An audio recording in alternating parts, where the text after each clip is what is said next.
എല്ലാവർക്കും കർത്താവായ യേശുക്രിസ്തുവിന്റെ നാമത്തിൽ സ്നേഹവന്ദനം. ജീവനും ജീവിതവും പഠന പരമ്പരയുടെ പുതിയ അധ്യായത്തിലേക്ക് ഏറെ സ്നേഹത്തോടെ എല്ലാവരെയും സ്വാഗതം ചെയ്യുന്നു. നമുക്കറിയാവുന്നതുപോലെ ജീവനും ജീവിതവും പഠന പരമ്പരയിൽ വ്യത്യസ്തമായ വിഷയങ്ങളാണ് നാളിതുവരെയായിട്ടും കൈകാര്യം ചെയ്തിട്ടുള്ളത്. തികച്ചും പ്രായോഗികമായ വിഷയങ്ങൾ അതിൽ ഉൾപ്പെട്ടിട്ടുണ്ട്.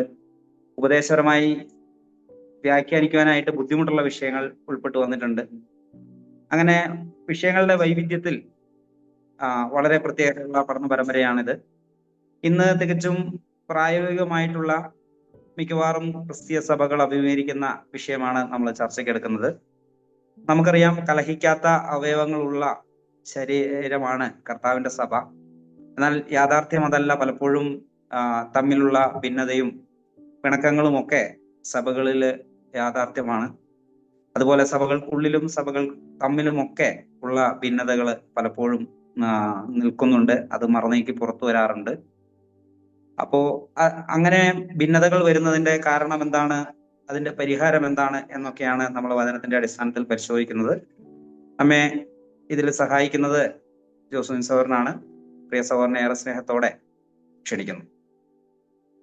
എല്ലാവർക്കും സ്നേഹവന്ദനം അറിയിക്കുന്നു.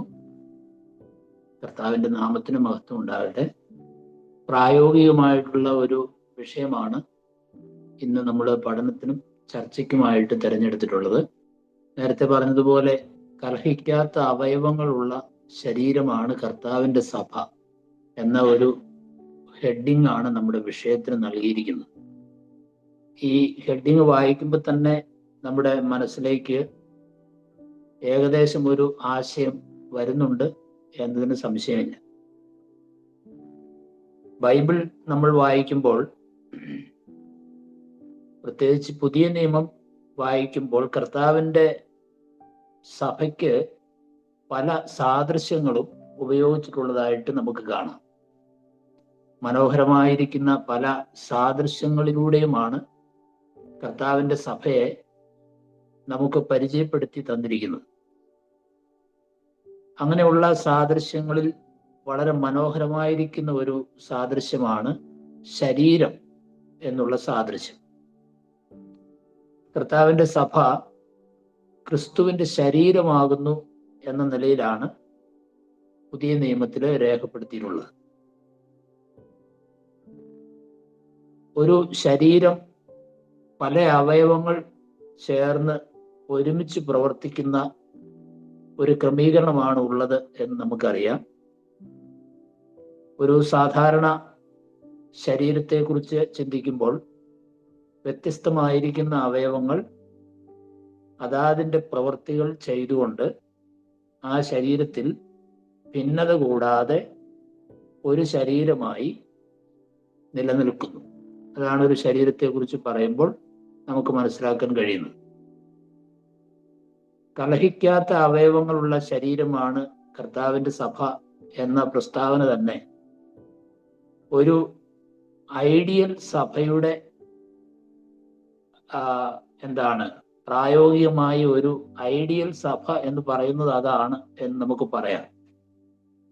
പലരായ നാം ക്രിസ്തുവിൽ ഒന്നായി പ്രവർത്തിക്കുന്ന ഒരു സമൂഹം എന്ന നിലയിലാണ് സഭയെക്കുറിച്ച് ശരീരം എന്നുള്ള സാദൃശ്യത്തിലൂടെ വെളിപ്പെടുത്തുമ്പോൾ ബൈബിൾ അതുകൊണ്ട് ഉദ്ദേശിക്കുന്നത്. ഒരു ശരീരത്തിൻ്റെ നിലനിൽപ്പും വളർച്ചയും അതിൻ്റെ പ്രവർത്തനങ്ങളും അവയവങ്ങൾ തമ്മിലുള്ള ഐക്യത്തിലാണ് നിലനിൽക്കുന്നത്. ഒരു ശരീരത്തിലെ അവയവങ്ങൾ തമ്മിൽ കലഹിക്കാറില്ല എന്ന് നമുക്കറിയാം. കാരണം അവ തമ്മിൽ പരസ്പര വിരുദ്ധമായിട്ടൊന്നും പ്രവർത്തിക്കാറില്ല. വ്യത്യസ്ത പ്രവൃത്തികളാണ് ചെയ്യുന്നതെങ്കിലും അവ തമ്മിൽ ഒരു ഭിന്നതയും ശരീരത്തിൽ ഉളവാക്കുന്നില്ല എന്നുള്ളത് സ്വാഭാവികമായിട്ടുള്ള ഒരു കാര്യമാണ്. അതുകൊണ്ട് തന്നെയാണ് സഭയെ ശരീരത്തോട് സാദൃശ്യപ്പെടുത്തിയിരിക്കുന്നതെന്ന് നമുക്കറിയാം. ശരീരത്തിലെ അവയവങ്ങൾ തമ്മിൽ കലഹിക്കാതിരിക്കുന്നതിനൊരു കാരണം തീർച്ചയായിട്ടും ഉണ്ട്. അതെന്താണ് എന്ന് ചോദിച്ചാൽ, ഒരു തലയുടെ കീഴിലാണ് ഒരു ശരീരത്തിലെ അവയവങ്ങളെല്ലാം പ്രവർത്തിക്കുന്നത്. തലയിൽ നിന്നുള്ള നിർദ്ദേശം അനുസരിച്ച് ഓരോ അവയവങ്ങളും പ്രവർത്തിക്കുകയാണ് ചെയ്യുന്നത്. പല തലയുടെ കീഴിൽ ഇരിക്കുന്ന ശരീരങ്ങൾ, ആ ശരീരങ്ങളിലെ അവയവങ്ങൾ ഒരുപോലെ അല്ല പ്രവർത്തിക്കുന്നതെന്ന് നമുക്കറിയാം. എന്നാൽ ഒരു തലയുടെ കീഴിൽ പല അവയവങ്ങൾ പ്രവർത്തിക്കുകയാണ്. ഒരു തലയുടെ നിർദ്ദേശങ്ങൾ അനുസരിച്ചാണ് അവയവങ്ങൾ പ്രവർത്തിക്കുന്നത്. അപ്പൊ ഈ നിലയിൽ തലയോടുള്ളതായിരിക്കുന്ന ബന്ധം അവയവങ്ങൾ നിലനിർത്തുന്നിടത്തോളം വ്യത്യസ്തമായിരിക്കുന്ന പ്രവർത്തനങ്ങളാണ് ചെയ്യുന്നതെങ്കിലും തലയുടെ നിർദ്ദേശം അനുസരിച്ച് അവയവങ്ങൾ പ്രവർത്തിക്കുന്നത് കൊണ്ട് ഐക്യതയിൽ പ്രവർത്തിക്കാനായിട്ട് അവയവങ്ങൾക്ക് സാധിക്കുന്നു. എന്നാൽ അവയവങ്ങളുടെ ബന്ധം, തലയോടുള്ള ബന്ധം നഷ്ടപ്പെട്ടാൽ അവയവങ്ങൾ വ്യത്യസ്തമായിരിക്കുന്ന നിലയിൽ പ്രതികരിക്കാനും പ്രവർത്തിക്കാനും തുടങ്ങും. അത് ശരീരത്തിന് അപകടകരമായിരിക്കുന്ന കാര്യമാണ് എന്ന് നമുക്കറിയാം. സുബോധം നഷ്ടപ്പെട്ടതായിരിക്കുന്ന ഒരു മനുഷ്യന്റെ സ്ഥിതി നമ്മൾ നോക്കിയാൽ എന്തെല്ലാം ദോഷകരമായിരിക്കുന്ന പ്രവർത്തനങ്ങൾ സ്വന്തം ശരീരത്തിനെതിരെ പ്രവർത്തിക്കും എന്നുള്ളത് സ്വാഭാവികമായിട്ടുള്ളൊരു കാര്യമാണ്. തലയുടെ നിർദ്ദേശങ്ങൾ അനുസരിച്ച് പ്രവർത്തിക്കാൻ കഴിയാത്തതുകൊണ്ട് സ്വന്തം ശരീരത്തെ പീഡിപ്പിക്കുകയും നശിപ്പിക്കുകയും ഒക്കെ ചെയ്യുന്ന തരത്തിലുള്ള പ്രതികരണങ്ങളും പ്രവർത്തനങ്ങളും സ്വാഭാവികമായി അവയവങ്ങളിൽ പ്രകടമാകുന്നത് നമുക്ക് കാണാം. അപ്പൊ ഏറ്റവും പ്രധാനപ്പെട്ട ഒരു കാര്യം, ഒരു ശരീരത്തിലെ അവയവങ്ങൾ കലഹിക്കാതെ പ്രവർത്തിക്കണമെങ്കിൽ തലയോട് ശരിയായ തരത്തിലുള്ള ഒരു ബന്ധമാണ് അവയവങ്ങൾക്ക് ഉണ്ടായിരിക്കേണ്ടത്. ഇന്നത്തെ സഭാ ജീവിതത്തിലും ഈ തലയോട് ശരിയായ ബന്ധമില്ലാതെ പോകുന്നതായ അവയവങ്ങളുടെ പ്രവർത്തനങ്ങൾ ശരീരത്തിന് വളരെ ദോഷകരമായ നിലയിൽ പ്രവർത്തിക്കാനും പ്രതികരിക്കാനും ഇടയാകും. കർത്താവിനോടുള്ള ബന്ധത്തിന് തകരാറ് വരുമ്പോൾ ഭിന്നതയും കലഹവും ശണ്ടയും ഒക്കെ സഭ എന്ന ശരീരത്തിൽ സ്വാഭാവികമായിട്ടും വന്നു ചേരാനുള്ള സാധ്യതയുണ്ട്. അപ്പോ കർത്താവായ യേശുക്രിസ്തുവിനോടുള്ള വ്യക്തിപരമായ ബന്ധത്തിലാണ് യഥാർത്ഥത്തിൽ വിശ്വാസികളെ ഒരുമിപ്പിച്ച് നിർത്തിയിരിക്കുന്നത്. യേശുക്രിസ്തുവിനോടുള്ള വ്യക്തിപരമായ ബന്ധം നഷ്ടപ്പെടുന്ന എല്ലാ ഇടങ്ങളിലും അഭിപ്രായ വ്യത്യാസങ്ങളും ഭിന്നതകളും കലഹങ്ങളും അനൈക്യവും ഒക്കെ സംഭവിക്കാനുള്ള സാധ്യത കർത്താവിൻ്റെ സഭയിൽ ഉണ്ടെന്നുള്ളത് ഒരു യാഥാർത്ഥ്യമാണ്. അതുകൊണ്ട് കർത്താവിനോടുള്ള ബന്ധത്തിന് തകരാറ് വരാതെ, ഭിന്നതയും കലഹവും സംഭവിക്കാതെ ഐക്യത്തിൽ ഒരു സഭ മുന്നോട്ട് പോകണം, സഭകൾ മുന്നോട്ട് പോകണം. അതാണ് ദൈവം നമ്മളെക്കുറിച്ച് ആഗ്രഹിക്കുന്ന കാര്യമെന്ന് പറയുന്നത്. അഭിപ്രായ വ്യത്യാസങ്ങളും ഭിന്നതകളും ഒക്കെ സഭയിൽ വരാനുള്ളതായിരിക്കുന്ന സാധ്യത നമുക്ക് തള്ളിക്കളയാനായിട്ട് സാധിക്കില്ല.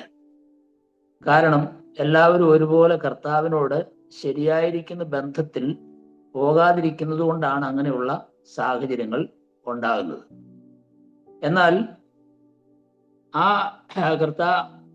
അഭിപ്രായ വ്യത്യാസങ്ങളും ഭിന്നതകളും വന്നാൽ എങ്ങനെയാണ് പ്രതികരിക്കേണ്ടത്, എങ്ങനെയാണ് അതിനെ അഭിമുഖീകരിക്കേണ്ടത് എന്ന കാര്യം കർത്താവ് തൻ്റെ വചനത്തിൽ വളരെ വ്യക്തമായി നമുക്ക് രേഖപ്പെടുത്തി തന്നിട്ടുണ്ട്.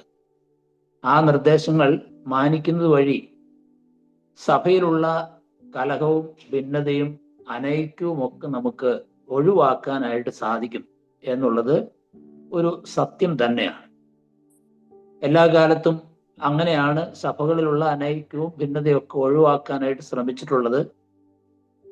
അങ്ങനെയാണ് ആളുകൾക്ക് അതിൽ വിജയം വരിക്കാനായിട്ട് സാധിച്ചിട്ടുള്ളത്. അപ്പൊ ഇത് സംബന്ധിച്ച് ദൈവത്തിന്റെ വചനം എന്താണ് പറയുന്നത്, അത് നമ്മൾ പരിശോധിക്കുകയും നമ്മുടെ പ്രായോഗിക ജീവിതം വചനത്തിന് മുൻപിൽ നമ്മൾ വിലയിരുത്തുകയും നമ്മുടെ ജീവിതത്തിലുള്ള കുറവുകളും പരാജയങ്ങളും ഒക്കെ ദൈവസന്നിധിയിൽ സമ്മതിച്ച് ഏറ്റുപറയുകയും ചെയ്യുക എന്നുള്ളതാണ് ഈ ക്ലാസ് കൊണ്ടും പഠനം കൊണ്ടും ചർച്ച കൊണ്ടും ഒക്കെ നമ്മൾ ഉദ്ദേശിക്കുന്നത്. സഭയിൽ ഭിന്നത വരാതിരിക്കാൻ, കലക്കം ഉണ്ടാകാതിരിക്കാൻ, അല്ലെങ്കിൽ അനൈക്യം ഉണ്ടാകാതിരിക്കാൻ, സഭയിലെ ഐക്യം നിലനിൽക്കുവാൻ എങ്ങനെയാണ് സാധ്യമാകുന്നത്? അത് ഒരു പ്രധാനപ്പെട്ട കാര്യമാണ്. ഏറ്റവും പ്രധാനപ്പെട്ട ചില ചിന്തകളാണ് എൻ്റെ മനസ്സിലേക്ക് വന്നത്. ഞാൻ അത് നിങ്ങളുമായി പങ്കുവയ്ക്കാനാണ് ആഗ്രഹിക്കുന്നത്. ഒന്നാമത്തെ കാര്യം, ദൈവത്തിൻ്റെ പരിശുദ്ധാത്മാവിൽ പ്രവർത്തിക്കുക, സഭയിലെ വിശ്വാസികൾ ആത്മാവിൽ പ്രവർത്തിക്കുക എന്നുള്ളതാണ് ഭിന്നതകളെ ഒഴിവാക്കാനുള്ള ഏറ്റവും നല്ല വഴി, അല്ലെങ്കിൽ ഭിന്നതകളെ അഭിമുഖീകരിക്കുവാനുള്ള ഏറ്റവും നല്ല വഴി എന്ന് പറയുന്നത്. സഭയിൽ ഭിന്നതകൾ വരുമ്പോൾ ജഡത്തിന്റെ പ്രവൃത്തികൾ വെളിപ്പെടുത്താതെ ആത്മാവിന്റെ ഫലം പുറപ്പെടുവിക്കണം എന്നാണ് ദൈവത്തിന്റെ വചനത്തിൽ നമുക്ക് നൽകുന്നതായിരിക്കുന്ന നിർദ്ദേശം. ഇന്ന് പല സഭകളും നേരിടുന്നതായിരിക്കുന്ന ഉൾപാർട്ടി ശണ്ടകളും പോരുകളും അനാവശ്യമായിരിക്കുന്ന ഭിന്നതകളും ഒക്കെ ഉണ്ടാകുന്നത് വിശ്വാസികൾ, സഭയിലെ വിശ്വാസികൾ ദൈവത്തിന്റെ പരിശുദ്ധാത്മാവിൽ നടക്കാതെ ജഡപ്രകാരം നടക്കുന്നത് കൊണ്ടാണ്. ജഡത്തിന്റെ താല്പര്യങ്ങളും ആഗ്രഹങ്ങളും അനുസരിച്ച് നടക്കുന്നത് കൊണ്ടാണ് സഭയിൽ ഇത്തരത്തിലുള്ളതായിരിക്കുന്ന അഭിപ്രായ വ്യത്യാസങ്ങളും ഭിന്നതകളും ഒക്കെ ഉളവായി വരാൻ കാരണമാകുന്നത്. പുതിയ നിയമം വായിക്കുമ്പോൾ ആദിമകാലത്തുള്ള സഭകളിലും ഇത്തരം പ്രവണതകൾ ഉണ്ടായിരുന്നു എന്നുള്ളത് നമുക്ക് മനസ്സിലാക്കാനായിട്ട് സാധിക്കും. മിക്കവാറും ആദ്യ നൂറ്റാണ്ടിലെ എല്ലാ സഭകളിലും തന്നെ ഇത്തരത്തിലുള്ള പ്രവണതകൾ ഉണ്ടായിരുന്നത് കൊണ്ട് അപ്പോസ്തലന്മാര് അവരെ എഴുതിയതായിരിക്കുന്ന ലേഖനങ്ങളിൽ അങ്ങനെയുള്ള പ്രവണതകളിൽ നിന്ന് വിജയം വരിച്ച് സഭ ഐക്യത്തിൽ പോകാൻ ആവശ്യമായിരിക്കുന്ന മാർഗനിർദ്ദേശങ്ങൾ അവർ നൽകിയിട്ടുണ്ട്. ചില ഉദാഹരണങ്ങൾ ഞാൻ പറയാം. ഉദാഹരണത്തിന്, ഗലാത്യ സഭകളിൽ ഉണ്ടായിരുന്നതായിരിക്കുന്ന ഭിന്നതകളെ കുറിച്ച് ആ ലേഖനം വായിക്കുമ്പോൾ നമുക്ക് മനസ്സിലാക്കാനായിട്ട് സാധിക്കും. മോശയുടെ ന്യായപ്രമാണത്തിന് രക്ഷയ്ക്കും ക്രിസ്തീയ ജീവിതത്തിനുമുള്ള സ്ഥാനത്തെക്കുറിച്ച് വിശ്വാസികളുടെ ഇടയിൽ വലിയ അഭിപ്രായ ഭിന്നത ഉണ്ടായതായി ആ ലേഖനം വായിക്കുമ്പോൾ തന്നെ നമുക്ക് മനസ്സിലാവും. അതിന്റെ ഉള്ളടക്കത്തിൽ തന്നെ നമുക്ക് മനസ്സിലാക്കാനായിട്ട് സാധിക്കും. ഗലാത്യ സഭകള് പുതുതായി സ്ഥാപിക്കപ്പെട്ട സഭയുടെ ഐക്യത്തിനും നിലനിൽപ്പിനും അവരുടെ മധ്യത്തില് ഉണ്ടായതായിരിക്കുന്ന ഈ ഉപദേശ പ്രശ്നം വലിയ അഭിപ്രായ വ്യത്യാസങ്ങൾക്ക് കാരണമായി തീർന്നു. അവരുടെ നിലനിൽപ്പിന് ഒരു വലിയ ഭീഷണിയായിട്ട് അത് മാറി എന്നുള്ളത് ആ ലേഖനം വായിക്കുമ്പോൾ നമുക്ക് മനസ്സിലാവും. അതിനോടുള്ള വിശ്വാസികളുടെ പ്രതികരണം ക്രിസ്തീയമായിരുന്നില്ല. ഒരു ഉപദേശ പ്രശ്നം ഉണ്ടായപ്പോൾ ആ ഉപദേശ പ്രശ്നത്തെ ചൊല്ലി സഭയിൽ ഉണ്ടായതായ അഭിപ്രായ വ്യത്യാസങ്ങളോടുള്ള ക്രിസ്തീയ പ്രതികരണം ഒരിക്കലും കർത്താവായ യേശു ക്രിസ്തുവിന് ചേരുന്ന വിധം ആയിരുന്നില്ല. അവരുടെ പെരുമാറ്റം യേശുക്രിസ്തുവിലുള്ള സഹോദരന്മാർക്ക് ചേരുന്ന തരത്തിലായിരുന്നില്ല എന്നുള്ളത് ആ ലേഖനം വായിക്കുമ്പോൾ നമുക്ക് മനസ്സിലാവും. ആ ലേഖനം വായിക്കുമ്പോൾ അവിടെയുള്ള വിശ്വാസികൾ പെരുമാറിയതിനെ കുറിച്ച് അപ്പോസ്തലനായ പൗലോസിന്റെ എഴുത്തുകൾ പരിശോധിച്ചാൽ അവർ വന്യമൃഗങ്ങളെ പോലെയാണ് പെരുമാറിയത് എന്നൊരു ദൈവദാസൻ പറഞ്ഞത് വളരെ ശരിയാണ്. അവരെ കുറിച്ച് എഴുതിയിരിക്കുന്നത്, നിങ്ങൾ അന്യോന്യം കടിക്കുകയും തിന്നുകളയുകയും ചെയ്താലോ ഒരുവനാൽ ഒരുവൻ ഒടുങ്ങിപ്പോകാതിരിക്കാൻ സൂക്ഷിച്ചുകൊള്ളുവിൻ. ഗലാത്യ ലേഖനം 5-ാം അധ്യായത്തിന്റെ 15-ാമത്തെ വാക്യത്തിൽ നമ്മൾ വായിക്കുന്നുണ്ട്, പരസ്പരം പോരടിച്ച് രണ്ടു കൂട്ടരും നശിക്കാനുള്ള ഒരു ദുരന്ത സാധ്യത അപ്പോസ്തലനായിരിക്കുന്ന പൗലോസ് മുന്നിൽ കണ്ടുകൊണ്ടാണ് ആ വാക്യങ്ങൾ രേഖപ്പെടുത്തുന്നത് എന്ന് നമുക്ക് മനസ്സിലാവും.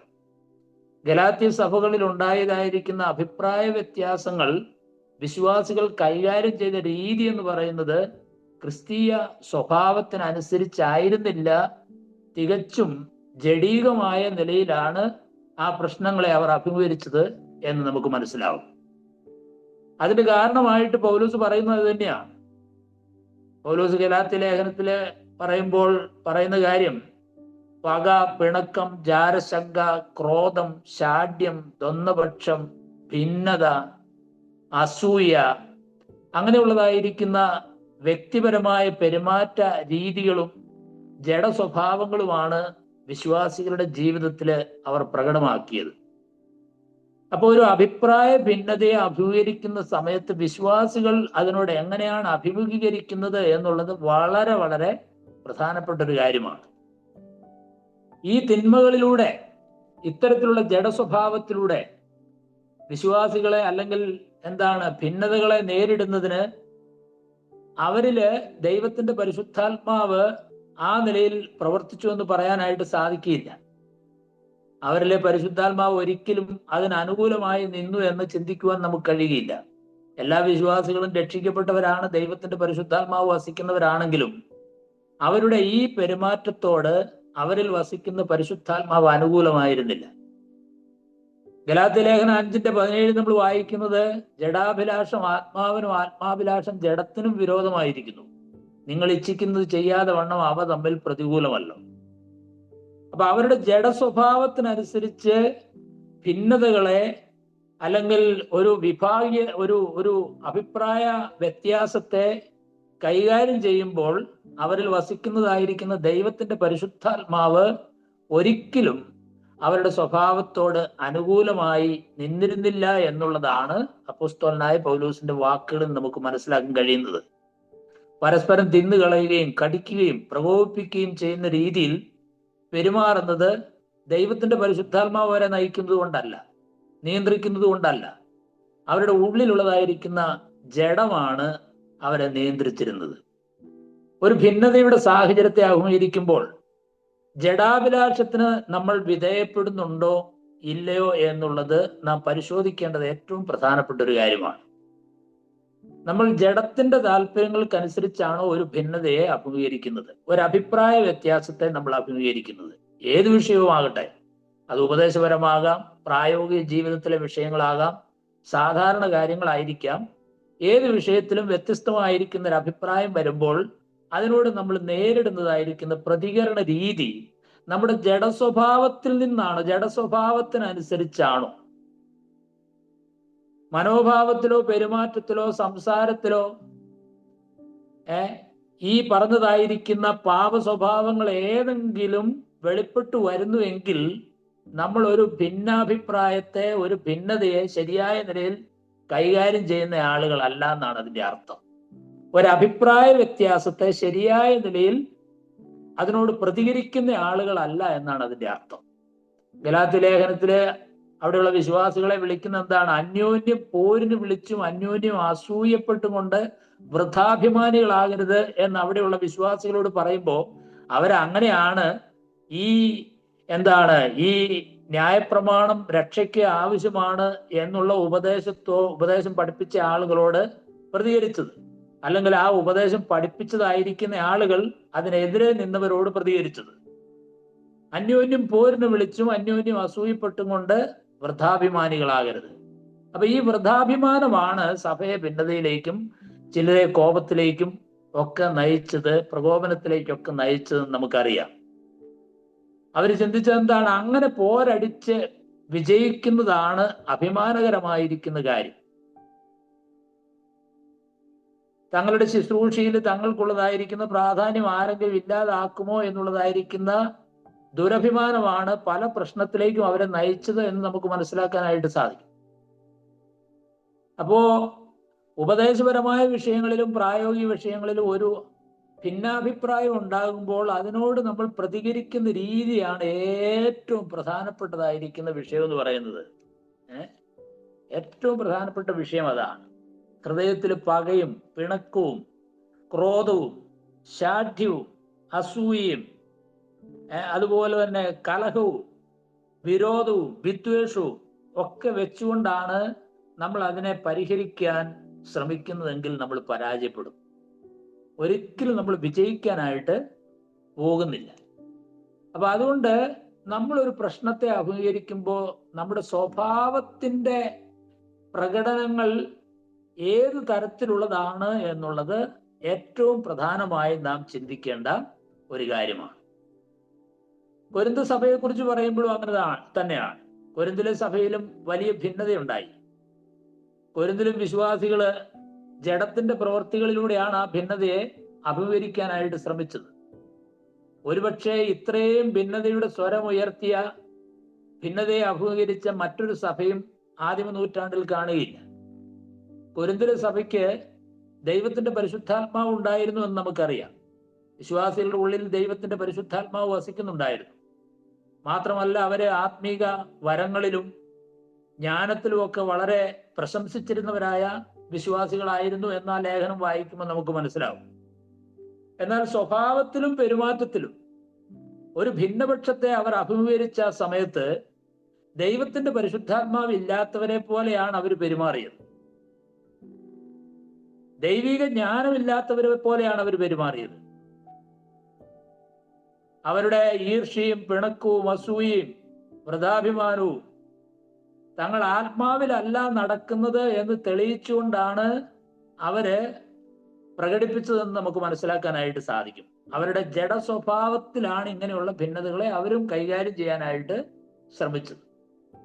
2 കൊരിന്ത്യർ 12:20 വാക്യത്തിൽ നമ്മൾ വായിക്കുന്നത് ഭിന്നതയ്ക്കും കലഹത്തിനും കാരണമായിരിക്കുന്ന 8 പാപങ്ങൾ അവിടെ ചൂണ്ടിക്കാണിക്കുന്നുണ്ട്. പിണക്കം, ഈർഷ്യ, ക്രോധം, ശാഠ്യം, ഏഷണി, കുശുകുശുപ്പ്, കലഹം.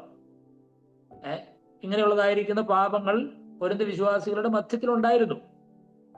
ഈ പാപപ്രകടനങ്ങളിലൂടെയാണ് അവർ പ്രശ്നങ്ങളെ പരിഹരിക്കാനായിട്ട് ശ്രമിക്കുന്നത്.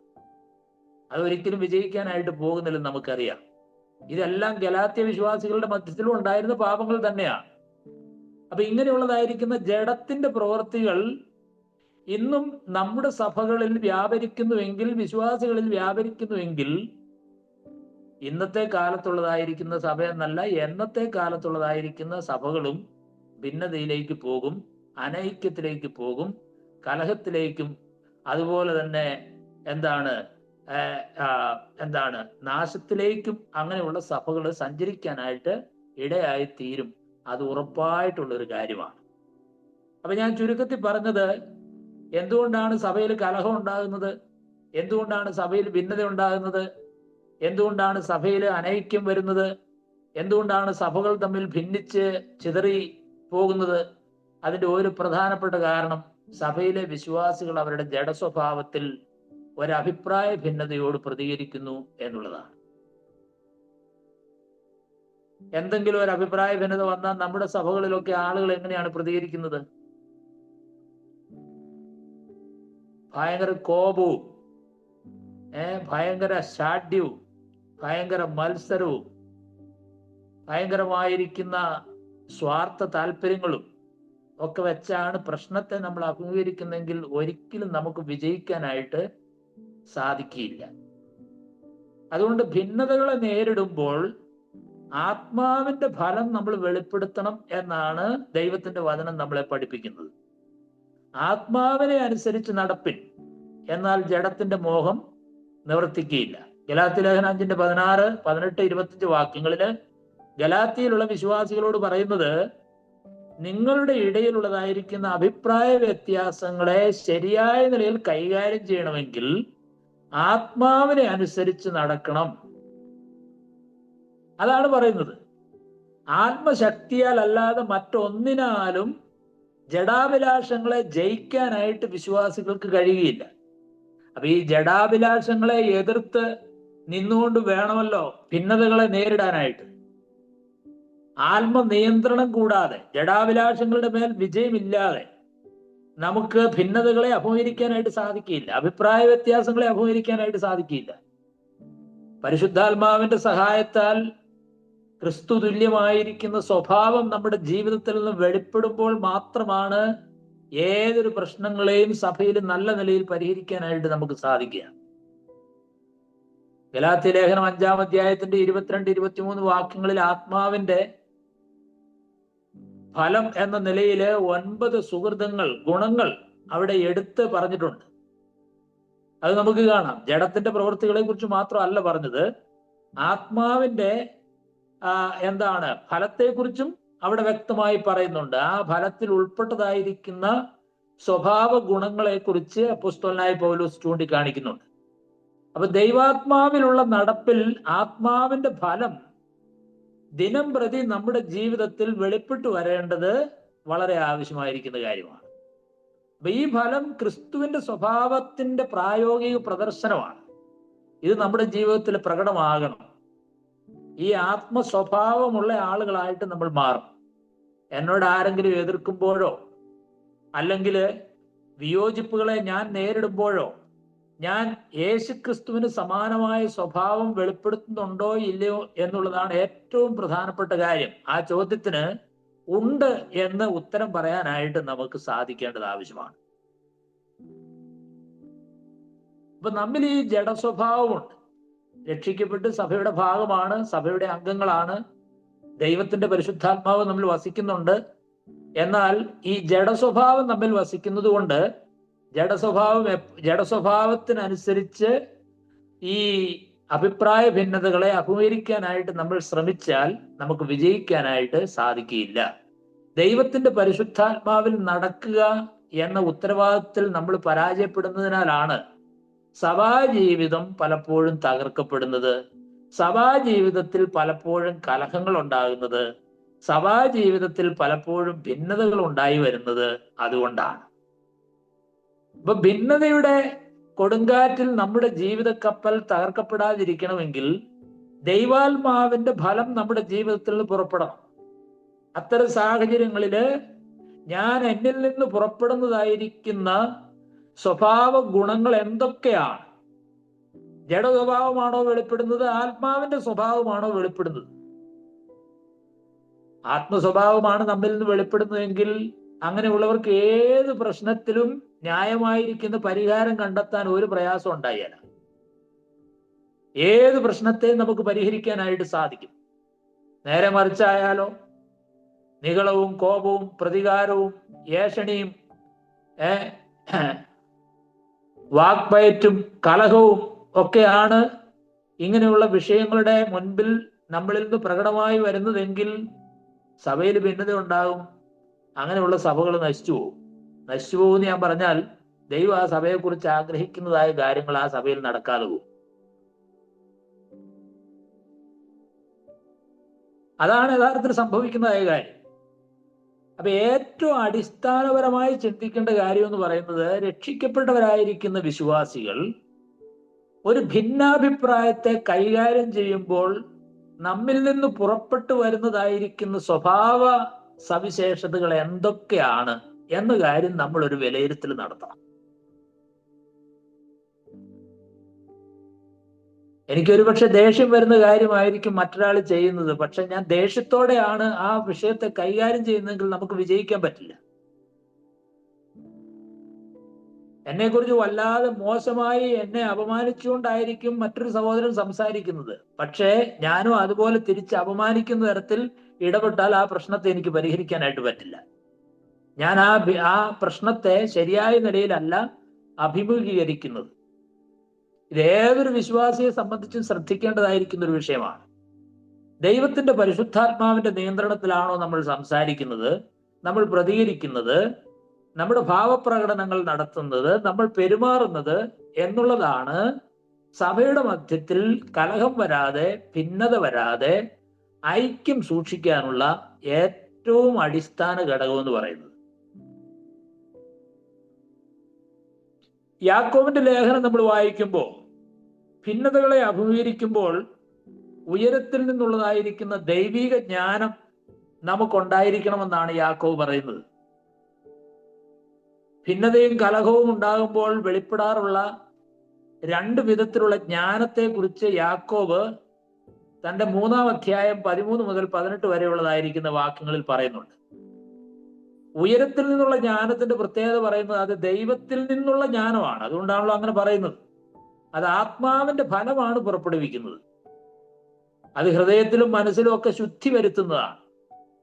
അത് നിർമ്മലമാണ്, സമാധാനം നിറഞ്ഞതാണ്, ശാന്തത നിറഞ്ഞതാണ്, അനുസരണയുള്ളതാണ്, അത് കരുണയും സൽഫലങ്ങളും നിറഞ്ഞതാണ് എന്നാണ് യാക്കോബ് പറയുന്നത്. അപ്പൊ ഉയരത്തിൽ നിന്ന് വരുന്ന ജ്ഞാനത്താലാണോ നമ്മൾ ഒരു ഭിന്നാഭിപ്രായത്തെ കൈകാര്യം ചെയ്യുന്നത് എന്നുള്ളത് എങ്ങനെ അറിയുന്നത്? അത് ഈ തരത്തിലുള്ളതായിരിക്കുന്ന ആത്മഫലങ്ങളെ അങ്ങനെയുള്ള ജ്ഞാനത്തിലൂടെ സംസാരിക്കുന്ന ആളുകൾ വെളിപ്പെടുത്തും. അങ്ങനെയുള്ള ജ്ഞാനത്താൽ പ്രതികരിക്കുന്ന ആളുകൾ വെളിപ്പെടുത്തും. യഥാർത്ഥ ജ്ഞാനിയായിരിക്കുന്ന ഒരു മനുഷ്യനെ തിരിച്ചറിയാനായിട്ട് അങ്ങനെയാണ് സാധിക്കുന്നത്. ദൈവസഭയുടെ മധ്യത്തിലെ അഭിപ്രായ വ്യത്യാസങ്ങൾ വരുമ്പോൾ ജ്ഞാനിയായിരിക്കുന്ന ഒരു മനുഷ്യൻ അതിനെ കൈകാര്യം ചെയ്യുന്നത് ഈ ശാന്തമായിട്ടും അതുപോലെ തന്നെ സമാധാനപൂർണമായിട്ടും അതുപോലെ തന്നെ അനുസരിക്കേണ്ടവരെ അനുസരിച്ചും ബഹുമാനിക്കേണ്ടവരെ ബഹുമാനിച്ചും വിശുദ്ധ സ്വഭാവം നിലനിർത്തിയും ഒക്കെയാണ് ഇടപെടുക. കരുണയോടും ആത്മഫലങ്ങളോടും കൂടെയാണ് അങ്ങനെയുള്ള കാര്യങ്ങളിൽ ഇടപെടുക. അതാണ് ആ വ്യക്തിക്ക് ശരിയായിരിക്കുന്ന ജ്ഞാനിയായിട്ടുള്ള ഒരാളാണോ അല്ലയോ എന്നുള്ളത് തീരുമാനിക്കുന്നതിന്റെ അടിസ്ഥാനമായിട്ട് പറയുന്നത്. രണ്ടാമത്തെ കാര്യം പറയുന്നത് ഭൗമികവും പ്രാകൃതവും പൈശാചികവുമായിരിക്കുന്ന ജ്ഞാനത്തെ കുറിച്ചാണ്. അതിന്റെ ഫലം എന്ന് പറയുന്നത് നിയന്ത്രണമില്ലാത്ത സംഭാഷണം, ഹൃദയത്തിൽ കയ്പ്, ഈർഷ്യ, ശാഠ്യം, സ്വാർത്ഥത ഒക്കെ നിറഞ്ഞതാണ്. എത്ര വലിയ വാദപ്രതിവാദം നടത്തിയാലും എത്ര വലിയ ന്യായവാദങ്ങൾ നടത്തിയാലും ഒരു ഭിന്നതയെ അഭിമുഖീകരിക്കുന്ന വ്യക്തിയെ സംബന്ധിച്ച് ആ വ്യക്തിയിൽ നിന്ന് പുറപ്പെടുന്നതായിരിക്കുന്ന സ്വഭാവം ഏറ്റവും പ്രധാനപ്പെട്ടതായിരിക്കുന്ന ഒരു കാര്യമാണ്. സഹവിശ്വാസികളുമായി ശക്തമായ വിയോജിപ്പ് പ്രകടിപ്പിക്കുമ്പോൾ ഉയരത്തിൽ നിന്നുള്ള വിവേകവുമുള്ള വ്യക്തി, അല്ലെങ്കിൽ ഉയരത്തിൽ നിന്നുള്ള ജ്ഞാനവും വിവേകവുമുള്ള വ്യക്തി ജ്ഞാനലക്ഷണമായിരിക്കുന്ന സൗമ്യതയോടെ നല്ല നടപ്പിൽ തന്റെ പ്രവൃത്തി കാണിക്കുമെന്നാണ് യാക്കോബ് പറയുന്നത്. പ്രിയമുള്ളവരെ, പലപ്പോഴും ഈ പല പ്രശ്നങ്ങളെയൊക്കെ അഭിമുഖീകരിക്കുകയും പല വിവാദങ്ങള് ഒക്കെ കൈകാര്യം ചെയ്യുകയും ചെയ്യാനായിട്ട് അവസരം ലഭിച്ചിട്ടുള്ള ഒരാളെന്ന നിലയിൽ ഞാൻ പറയുകയാണ്. അനേക വിശ്വാസികളും ഇങ്ങനെയുള്ള സന്ദർഭങ്ങളിൽ പ്രതികരിക്കുന്ന രീതി തികച്ചും ഈ ഭൗമികമായിരിക്കുന്ന ജ്ഞാനത്തിൽ നിന്നാണ്, ലോകപ്രകാരമുള്ളതായിരിക്കുന്ന ജ്ഞാനത്തിൽ നിന്നാണ് അവര് അതൊക്കെ പറയുന്നത്. കാരണം എന്താന്ന് ചോദിച്ചാൽ സ്വഭാവത്തിൽ ആ തരത്തിലുള്ള യാതൊരു വ്യത്യാസങ്ങളും ഇല്ല. പ്രാകൃതവും പൈശാചികവും ലൗകികവുമായിരിക്കുന്ന ജ്ഞാനത്തിന്റെ പ്രകടനങ്ങളാണ്, അതൊക്കെ ജഡത്തിന്റെ പ്രകടനങ്ങളാണ്. അപ്പൊ അതുകൊണ്ട് ഭിന്നതകളെ നമുക്ക് ശരിയായ നിലയിൽ അഭിമുഖീകരിക്കാൻ പറ്റില്ല, ഭിന്നതകളെ പരിഹരിക്കാൻ പറ്റില്ല, സഭയുടെ ഐക്യം നിലനിർത്താൻ നമുക്ക് പറ്റില്ല, ഒരു പ്രശ്നത്തിന് ശരിയായ പരിഹാരം കണ്ടെത്താൻ നമുക്ക് സാധിക്കില്ല. അതാണ് യഥാർത്ഥത്തിൽ സംഭവിക്കുന്നതായ കാര്യം എന്ന് പറയുന്നത്. ഉയരത്തിൽ നിന്നുള്ള ജ്ഞാനമുള്ള വ്യക്തി സമാധാനം ഉണ്ടാക്കുന്നവനും സമാധാനത്തിൽ വിതച്ച് നീതി എന്ന് ഫലം കൊയ്യുന്നവനുമാണ് എന്ന് യാക്കോബ് പറയുന്നു. അല്ലാത്തവർ ഭിന്നതയും കലഹവും സമാധാനക്കേടും സൃഷ്ടിച്ച് സഭയെ നശിപ്പിക്കും. അപ്പൊ നമ്മുടെ ഒരു പ്രതികരണം, നമ്മുടെ ഒരു സംഭാഷണം, നമ്മുടെ ഒരു ഒരു പ്രശ്നങ്ങളെ നമ്മൾ അഭിമുഖീകരിക്കുന്ന വിധം ഏത് നിലയിലാണ് എന്നുള്ളതാണ് സഭയില് കലഹമുണ്ടാകാതെ ഭിന്നത ഉണ്ടാകാതെ ഐക്യത്തിൽ സഭയെ മുന്നോട്ട് കൊണ്ടുപോകാനുള്ള ഏറ്റവും അടിസ്ഥാനപരമായിരിക്കുന്ന കാര്യം. ജഡികമായിരിക്കുന്ന പെരുമാറ്റം ഭൗമികവും അനാത്മീകവും പൈശാചികവുമാണ് എന്ന് തിരിച്ചറിഞ്ഞ് അത് തിരുത്താനായിട്ട് നമുക്ക് കഴിയുന്നില്ലെങ്കിൽ നമ്മുടെ സഭാജീവിതത്തിൽ നമുക്ക് വിജയിക്കാനായിട്ട് സാധിക്കില്ല. അഭിപ്രായ ഭിന്നതകൾ കൈകാര്യം ചെയ്യുമ്പോൾ ഏതുവിധ ജ്ഞാനത്തിലാണ് ഞാൻ ഇടപെടുന്നത്, ഏതുവിധ ജ്ഞാനമാണ് എന്നിൽ വെളിപ്പെടുന്നത് എന്ന് നമ്മൾ തിരിച്ചറിയണം. ഹൃദയത്തിൽ കയ്പും ശാഠ്യവും മത്സരവും സ്വാർത്ഥതയും അസൂയയും വെച്ച് പെരുമാറുകയാണോ, അനിയന്ത്രിതമായിരിക്കുന്ന വികാരങ്ങൾ പ്രകടിപ്പിച്ച് കലക്കവും ഭിന്നതയും വർദ്ധിപ്പിക്കുകയാണോ? അത് നമ്മൾ ചിന്തിക്കേണ്ടത് വളരെ ആവശ്യമാണ്. എൻ്റെ ഈ സംഭാഷണം കൊണ്ട്, എൻ്റെ ഈ സംസാരം കൊണ്ട്, എൻ്റെ ഈ പ്രതികരണം കൊണ്ട് ഫലത്തിൽ എന്താണ് സംഭവിക്കുന്നത് എന്നുള്ളത് ഏറ്റവും പ്രസക്തമായിരിക്കുന്ന ഒരു ചോദ്യമാണ്. അതുകൊണ്ട് എന്തുകൊണ്ടാണ് നമ്മുടെ സഭകളിൽ പ്രശ്നങ്ങൾ ഉണ്ടാകുന്നത്? അങ്ങനെയുള്ള പ്രശ്നങ്ങൾ ഉണ്ടാകാതിരിക്കാനായിട്ട് നമ്മൾ എന്താണ് ചെയ്യേണ്ടത്? ജഡത്തിന്റെ സ്വഭാവത്തിലൂടെ കാര്യങ്ങളോട് പ്രതികരിക്കുന്നത് കൊണ്ടാണ് പ്രശ്നങ്ങൾ ഉണ്ടാകുന്നത്.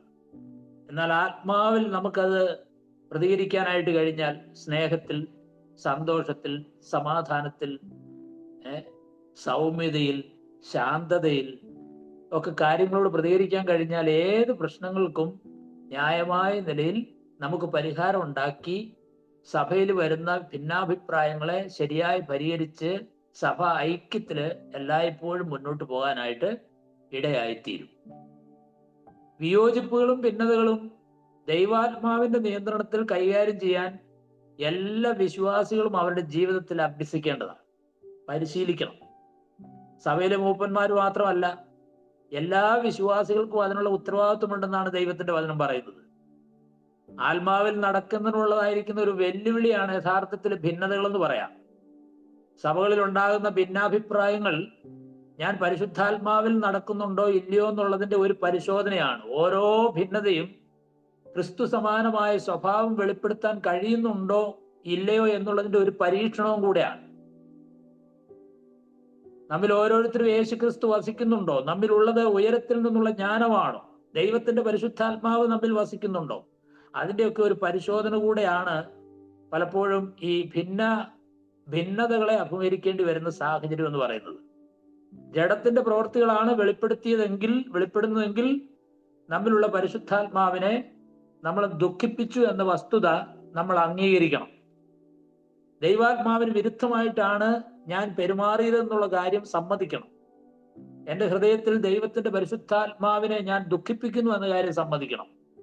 പുതിയ നിയമം അത്തരം ജഡീക പ്രവൃത്തികളെ വളരെ ശക്തമായിട്ട് തന്നെ നിരോധിക്കുന്നുണ്ട്, എതിർക്കുന്നുണ്ടെന്ന് നമുക്കറിയാം.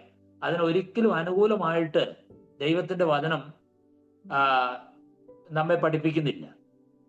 പല സഭാ വിവാദങ്ങളിലും വചനത്തിൽ വ്യക്തമായി പറഞ്ഞിട്ടില്ലാത്ത കാര്യങ്ങളെ ചൊല്ലിയായിരിക്കും വിശ്വാസികള് പരസ്പരം പോരടിക്കുന്നത്. നിസാര കാര്യങ്ങളെ ചൊല്ലിയായിരിക്കും. അതേസമയം ദൈവവചനത്തിൽ വ്യക്തമായി പറഞ്ഞിരിക്കുന്ന മനോഭാവത്തെയും പെരുമാറ്റത്തെയും ആ സമയം അവഗണിക്കുകയും ചെയ്യും. നിസ്സാര കാര്യങ്ങളെ ചൊല്ലി വചനത്തിൽ വ്യക്തമായി പറഞ്ഞിട്ടില്ലാത്ത വിഷയങ്ങളെ ചൊല്ലിയായിരിക്കും. ഇപ്പൊ സഭാ ഹാളിന് പെയിന്റ് അടിക്കുന്ന കാര്യം പറഞ്ഞായിരിക്കും. ഏത് കളർ വേണം, അതേ ചൊല്ലി വാക്കുതർക്കമായി, അഭിപ്രായ വ്യത്യാസങ്ങളായി. ഇങ്ങനെയായിരിക്കും പലപ്പോഴും പ്രശ്നങ്ങൾ ഉണ്ടാകുന്നത്. ഒരു സഭയ്ക്ക് വന്നതായിരിക്കുന്ന കത്ത് വായിച്ചില്ല, ഓഫറിങ് എങ്ങനെ എടുക്കണം, സഞ്ചിയിൽ എടുക്കണോ ബോക്സിൽ എടുക്കണോ, ഭക്ഷണം ഉച്ചകഴിഞ്ഞത്തെ ഭക്ഷണം ചോറാണോ കഞ്ഞിയാണോ, ഉച്ചകഴിഞ്ഞ് മീറ്റിംഗ് വേണോ വേണ്ടയോ, ഇങ്ങനെ നിസാര കാര്യങ്ങൾ, അങ്ങനെയുള്ള വിഷയങ്ങളെ ചൊല്ലിയൊക്കെയാണ് മിക്കവാറും ഒക്കെ പ്രശ്നങ്ങൾ സഭകളിൽ ഉണ്ടാകുന്നതെന്ന് നമുക്കറിയാം. എന്നാൽ അങ്ങനെയുള്ള പ്രശ്നങ്ങളെ അഭിമുഖീകരിക്കുന്നത് എങ്ങനെയാണ്? അങ്ങനെയുള്ള പ്രശ്നങ്ങളെ പലപ്പോഴും അഭിമുഖീകരിക്കുന്നത് ജഡീകമായിരിക്കുന്ന നിലയിലാണ്. എന്നാൽ വചനത്തിൽ വ്യക്തമായി പറഞ്ഞിരിക്കുന്ന മനോഭാവത്തെയും പെരുമാറ്റങ്ങളെയും ഒക്കെ അവഗണിക്കുന്ന തരത്തിൽ പലപ്പോഴും നമ്മൾ പ്രതികരിക്കുന്നുവെങ്കിൽ സഭയുടെ ഐക്യവും സഭയുടെ ആ ഒരു വ്യക്തമായിട്ടുള്ള സഭയുടെ കൂട്ടായ്മയും നിലനിർത്താനായിട്ട് നമുക്ക് സാധിക്കാതെ പോകും. അപ്പൊ ഇങ്ങനെയുള്ള കാര്യങ്ങൾ കൈകാര്യം ചെയ്യുമ്പോൾ വിശ്വാസികളും നേതാക്കന്മാരും ആത്മാവിന്റെ ഫലം വെളിപ്പെടുത്തുന്നതിന് പകരം ജഡത്തിന്റെ പ്രവൃത്തികളാണ് വെളിപ്പെടുത്തുന്നതെങ്കിൽ തീർച്ചയായിട്ടും നമ്മുടെ സഭ ഐക്യത്തില് മുന്നോട്ട് പോകാനായിട്ട് സാധിക്കില്ല. അത് നാം അടിസ്ഥാനപരമായി മനസ്സിലാക്കേണ്ട ഒരു പ്രധാനപ്പെട്ട കാര്യമാണ്. ആത്മനിയന്ത്രണത്തില് നമുക്ക് ഇങ്ങനെയുള്ള വിവാദങ്ങളെയൊക്കെ കൈകാര്യം ചെയ്യാനായിട്ട് നമ്മൾ ശ്രദ്ധിക്കേണ്ടതായിരിക്കുന്ന ചില കാര്യങ്ങളുണ്ട്. ഒന്നാമത്തെ കാര്യം എന്ന് പറയുന്നത് ദൈവസന്നിധിയിൽ പ്രാർത്ഥിക്കുക എന്നുള്ളതാണ്. ദൈവത്തിന്റെ പരിശുദ്ധാത്മാവിൽ പ്രവർത്തിക്കുന്നതിന് പ്രാർത്ഥന വളരെ അത്യന്താപേക്ഷിതമായിരിക്കുന്ന ഒന്നാണ്. ആത്മാവിന്റെ ഫലം പുറപ്പെടുവിക്കുന്ന വിധം സംസാരിക്കാനും പെരുമാറാനും ദൈവത്തിന്റെ സഹായം ഉണ്ടെങ്കിൽ മാത്രമേ നമുക്ക് സാധിക്കുകയുള്ളൂ. വിവാദങ്ങൾ വരുമ്പോൾ രണ്ടു ഭാഗത്തും നിലയുറപ്പിച്ചിരിക്കുന്ന ആളുകളുടെ മനോഭാവത്തിന് മാറ്റം വരണം. മാറ്റം വന്നെങ്കിലേ അങ്ങനെയുള്ള വിവാദങ്ങളെ ശരിയായ നിലയിൽ നമുക്ക് കൈകാര്യം ചെയ്യാനായിട്ട് സാധിക്കുകയുള്ളൂ. ദൈവാത്മാവിന്റെ പ്രവർത്തനത്തിൽ ഇരുഭാഗത്തു നിന്നും ആളുകൾ പ്രതികരിക്കുമ്പോഴാണ് ഏത് വിവാദങ്ങളെയും ശരിയായ നിലയിൽ നമുക്ക് കൈകാര്യം ചെയ്യാനായിട്ട് സാധിക്കുകയുള്ളൂ. അപ്പൊ പ്രാർത്ഥിക്കുന്ന ആളുകളെ ദൈവം സഹായിക്കും. ദൈവാത്മാവിന്റെ നിയന്ത്രണത്തിൽ അതിനോട് പ്രതികരിക്കാനായിട്ടുള്ള കൃപ സ്വർഗത്തിലെ ദൈവം നമുക്ക് നൽകും. മാത്രമല്ല, പ്രാർത്ഥന വഴി തെറ്റുകൾ സംഭവിച്ചാൽ അത് മനസ്സിലാക്കുന്നതിനും തിരുത്തുന്നതിനും ദൈവം കൃപ നൽകും. അപ്പൊ ദൈവസന്നിധിയിൽ ആത്മാർത്ഥമായിട്ടും ഒരു വിവാദ വിഷയത്തെ, ഒരു അഭിപ്രായ ഭിന്നതയെ നേരിടുമ്പോൾ നാം ദൈവസന്നിധിയിൽ ആത്മാർത്ഥമായിട്ടും പ്രാർത്ഥിക്കണം. ജഡസ്വഭാവത്തെ നിയന്ത്രിക്കാനായിട്ട് ദൈവശക്തി നമുക്കുണ്ടെങ്കിൽ മാത്രമേ വിജയകരമായിട്ട് അങ്ങനെയുള്ള സാഹചര്യങ്ങളെ നമുക്ക് അഭിമുഖീകരിക്കാനായിട്ട് സാധിക്കുകയുള്ളൂ. അതുകൊണ്ട് ഏത് വിവാദ വിഷയങ്ങളെയും നേരിടുമ്പോൾ പ്രാർത്ഥനയോടുകൂടെ ദൈവത്തിൽ ആശ്രയിച്ച് ദൈവാത്മാവിന്റെ സ്വഭാവം എൻ്റെ ജീവിതത്തിൽ പ്രകടമാകണം എന്ന ആഗ്രഹത്തോടും താല്പര്യത്തോടും കൂടെ നമ്മൾ അതിനോട് പ്രതികരിക്കുമ്പോഴാണ് വിജയകരമായി നമുക്ക് അങ്ങനെയുള്ള സാഹചര്യങ്ങളെ മനസ്സിലാക്കി പ്രതികരിക്കാനായിട്ട് സാധിക്കുക. ദൈവത്തിന്റെ സഹായം കൂടാതെ നമുക്ക് വിജയിക്കാനായിട്ട് സാധിക്കില്ല. ആ ഒരു തിരിച്ചറിവ് നമുക്ക് ആത്മാർത്ഥമായിട്ടും ഉണ്ടാകേണ്ടത് ആവശ്യമാണ്. രണ്ടാമത്, സഭകളിൽ ഉണ്ടാകുന്നതായിരിക്കുന്ന വിവാദങ്ങളെ നമ്മൾ അഭിമുഖീകരിക്കുമ്പോൾ സ്വയം വിലയിരുത്തേണ്ടത് ആവശ്യമാണ്. നമ്മുടെ മനോഭാവങ്ങളും പെരുമാറ്റങ്ങളും ഒക്കെ നമ്മൾ പരിശോധിക്കണം. ഞാനൊരു കോപിഷ്ഠനാണോ? ഞാനൊരു ശാഠ്യക്കാരനാണോ? ഞാൻ സ്വാർത്ഥ താല്പര്യമുള്ള ഒരു വ്യക്തിയാണോ? അസൂയയും പകയും പിണക്കവും ഈർഷ്യയും കയ്പും ഒക്കെ എൻ്റെ ഹൃദയത്തിൽ ഉണ്ടോ? ആത്മാർത്ഥമായിട്ട് നമ്മൾ പരിശോധിച്ച് നോക്കണം. ഒരു സ്വയം വിലയിരുത്തൽ കൂടാതെ നമുക്ക് ഒരു അഭിപ്രായ വ്യത്യാസങ്ങളെയും അഭിമുഖീകരിക്കാനായിട്ട് സാധിക്കില്ല. സത്യസന്ധമായിട്ട് ഞാൻ ആത്മാർത്ഥതയും സത്യസന്ധതയുമുള്ള ആളാണോ എന്ന കാര്യം നമ്മൾ പരിശോധിച്ച് നോക്കണം. ഞാൻ മറ്റുള്ളവർക്കെതിരെ അപമാനകരമായ നിലയിൽ കുറ്റാരോപണം നടത്തുന്ന ഒരു വ്യക്തിയാണോ? ഇങ്ങനെയൊക്കെ നമ്മൾ പരിശോധിച്ച് നോക്കണം. ഞാൻ ആരാണ്? ഞാൻ എൻ്റെ മനോഭാവം എന്താണ്? ആളുകളോടുള്ള എൻ്റെ പ്രതികരണം എങ്ങനെയാണ്? അപ്പൊ ഈ വക നിലപാടുകൾ പരിശോധിക്കാതെ സത്യത്തിന് വേണ്ടി പോരാടുകയാണ് എന്ന വാദം കൊണ്ട് അതിനെ നീതീകരിക്കാനായിട്ട് ശ്രമിച്ചാൽ അത് ശരിയാവുകയില്ല. ഒരു സത്യമായ കാര്യത്തിന് വേണ്ടി ആയിരിക്കും ചിലപ്പോൾ നമ്മൾ വാദിക്കുന്നത്. പക്ഷെ അങ്ങനെ വാദിക്കുമ്പോഴും നമ്മുടെ മനോഭാവങ്ങൾ വളരെ പ്രധാനപ്പെട്ടതാണ്. ചിലർ അങ്ങനെയാണ് പറയുന്നത്.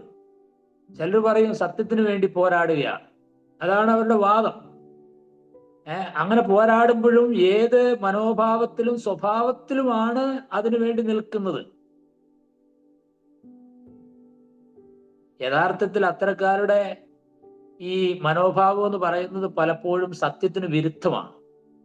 സത്യത്തിന് വേണ്ടി പോരാടുന്നു എന്ന മനോഭാവത്തിൽ തെറ്റായ നിലയിൽ പ്രതികരിക്കുന്ന ഒരാള് സത്യത്തിന് വിരുദ്ധമായിട്ടാണ് പ്രതികരിക്കുന്നത്.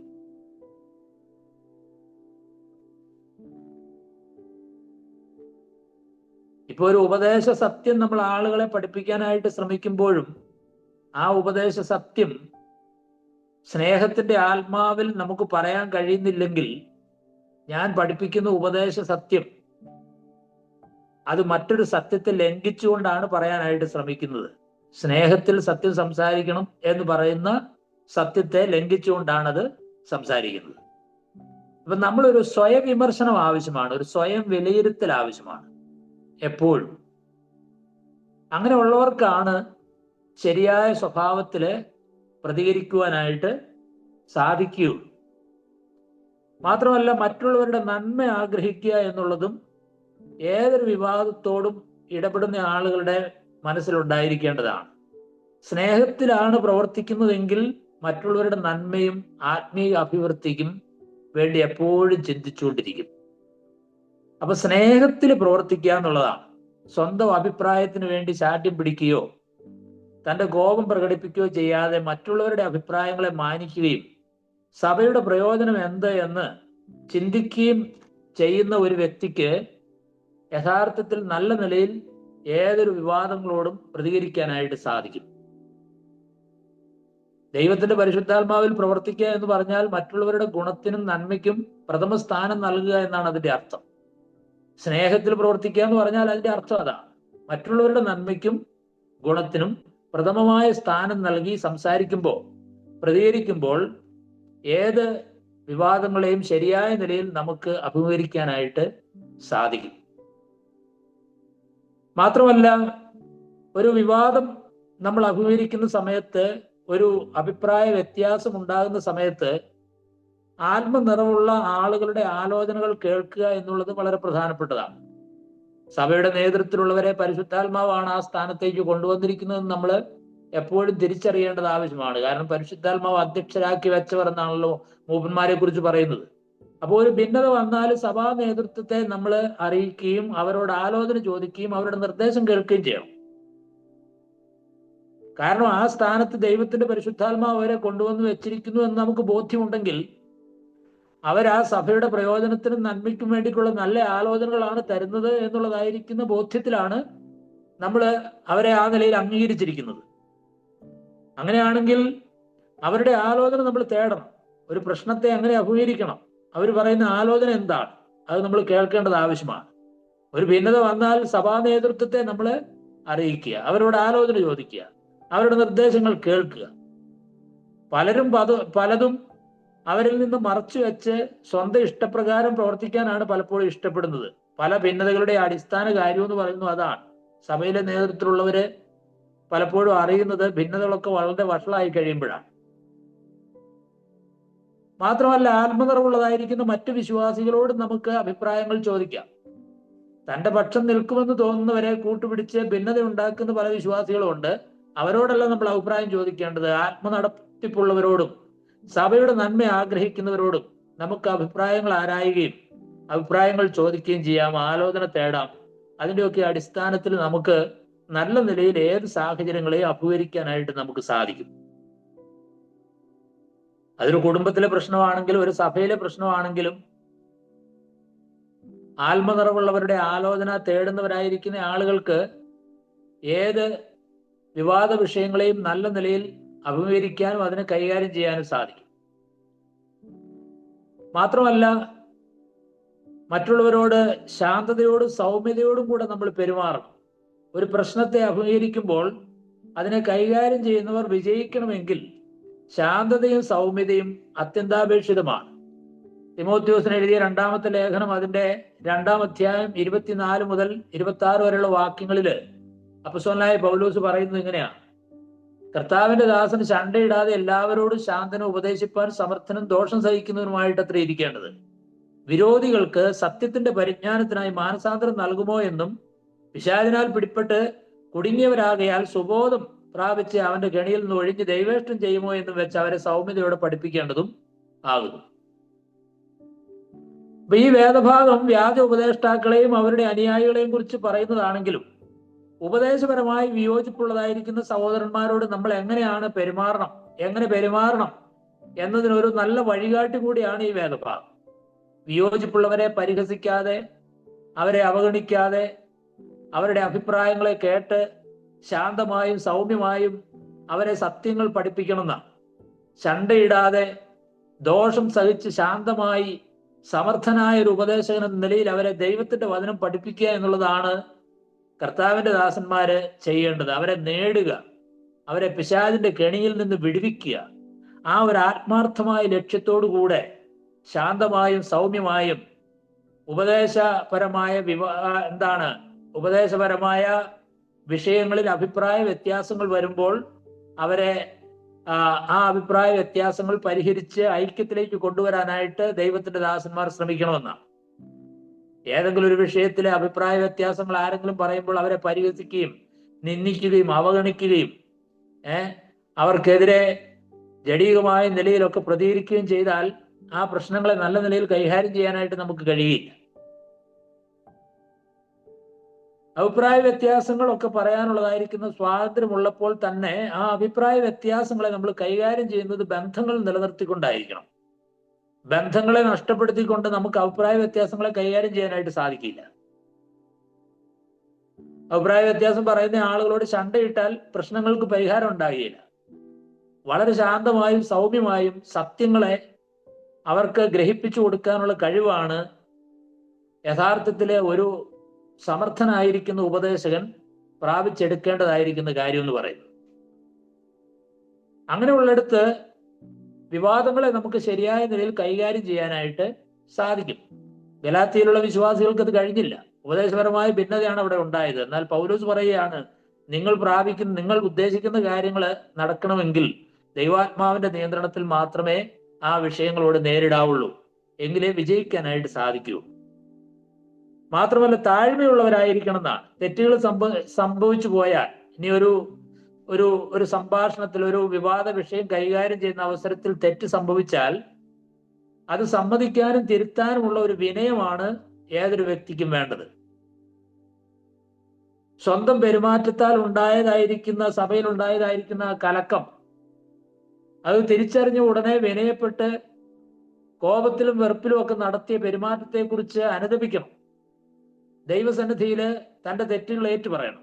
ആ ഒരു വിനയ മനോഭാവം ഉണ്ടായിരിക്കേണ്ടത് ആവശ്യമാണ്. എങ്കിലേ സഭയിലെ കലക്കവും ഭിന്നതയും ഒക്കെ നല്ല നിലയിൽ നമുക്ക് അതിനോട് പ്രതികരിക്കാനായിട്ട് സാധിക്കുകയുള്ളൂ. തെറ്റായ സ്ഥാനത്തും തെറ്റായ സമയത്തും ഒക്കെ സംസാരിച്ചത് സമ്മതിക്കുക എന്നുള്ളതും വളരെ പ്രധാനപ്പെട്ട ഒരു കാര്യമാണ്. ഒരു ദൈവദാസനെ കുറിച്ച് ഏഷണി പറഞ്ഞു വരത്തി. ആ ദൈവവൈതലിന്റെ, ആ ദൈവദാസന്റെ ഉദ്ദേശശുദ്ധിയെ കുറിച്ച് വ്യാജം പറഞ്ഞ് നുണ പറഞ്ഞു. അങ്ങനെ ചെയ്യുവാനായിട്ട് യഥാർത്ഥത്തിൽ ആർക്കും അവകാശമില്ല. എന്നാൽ അങ്ങനെ സംഭവിച്ചു പോയി എന്നുള്ള തെറ്റ് തിരിച്ചറിയുമ്പോൾ അത് തിരുത്തി ആ വ്യക്തിയുമായിട്ട് രമ്യതയിൽ മാത്രമേ ഏതൊരു വിഷയത്തെയും നമുക്ക് അഭിമുഖീകരിക്കാനായിട്ട് സാധിക്കുകയുള്ളൂ. അപ്പൊ ഇതൊക്കെ നമ്മൾ തിരിച്ചറിയണം. നമ്മുടെ തെറ്റുകളെ തിരിച്ചറിഞ്ഞ് അനുദപിക്കണം. കോപിഷ്ഠരായ ആരോപണങ്ങൾ